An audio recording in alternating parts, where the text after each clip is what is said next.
V živote chlapa prídu tri veľké otázky. Kto som, kam smerujem a kto je lepší šofér? Herec alebo predajca Mazdy? No ja len dúfam, že vieš, kde je volant, lebo minule si namiesto štartovania trúbil. No, možno budeš vo výhode, lebo teraz sa nejdeme hrať. Lukáš, tu ide naozaj o krutú realitu a o tvoje nervy. Páni, obaja budete jazdiť so mnou a ešte sa uvidí, kto bude mať nervy z ocele. Bezpečná jazda sa nezačína na ceste, ale v sedadle. Seďte čo najvyššie, zmenšite si tak mŕtve uhly a auto máte lepšie pod kontrolou. Medzi hlavou a stropom má byť priestor aspoň na jednu päsť. Od volantu vás má deliť približne 30 cm, nie menej, nie viac. Pri správnom sedení nikdy pri brzdení úplne nenarovnáte nohu. Auto s nami komunikuje cez sedadlo, nie cez oči, ale cez pocit.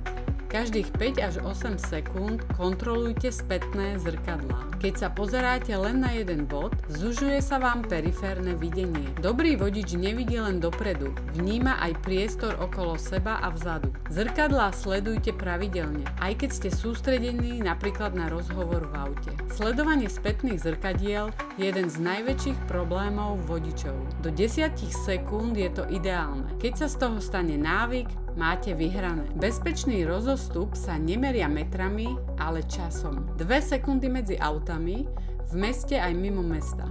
Pri brzdení vždy skontrolujte zrkadlo, viete sa tak vyhnúť nárazu zozadu. Defenzívny vodič sleduje nie len to, čo je pred ním, ale aj čo je za ním. Sadnite si do auta s myšlienkou, že ostatní urobia chybu. Nejde o strach, ide o pripravenosť. Defenzívna jazda funguje vtedy, keď ju robíte automaticky, nie len keď sa na ňu sústredíte. Defenzívna jazda nie je o pomalosti, je o kontrole a predvídaní. Keď máte návyky, máte čas. A keď máte čas, máte bezpečie. Toto by si mal vyskúšať každý vodič. Aspoň raz. Nie, toto je tvoje. Tak neviem, ktoré je lepšie. OK. Počkej, je tam meno? Á, je tam meno. Už si vyber. Tak potom toto je. Tak, ďakujem. Dobre, tak mám lepšie čísla. Nie, ty máš? Máme rovná. Nemáme? Nie. Nie? Máš Tak 8? páni, 8. dneska ste to zvládli. Môžem vám obidvom zagratulovať a čo je dôležitejšie, aj ja. Takže gratulujem k úspešným odpovedom. Ďakujem veľmi pekne, určite som to. Áno, hej, dobre. Áno. OK, dobre, ďakujem. Áno, ďakujem. Gratulujem, zvládol si to super. Ďakujem Nech sa pekne. páči. Výborne, tak kto vyhral? No Mazda jednoznačne.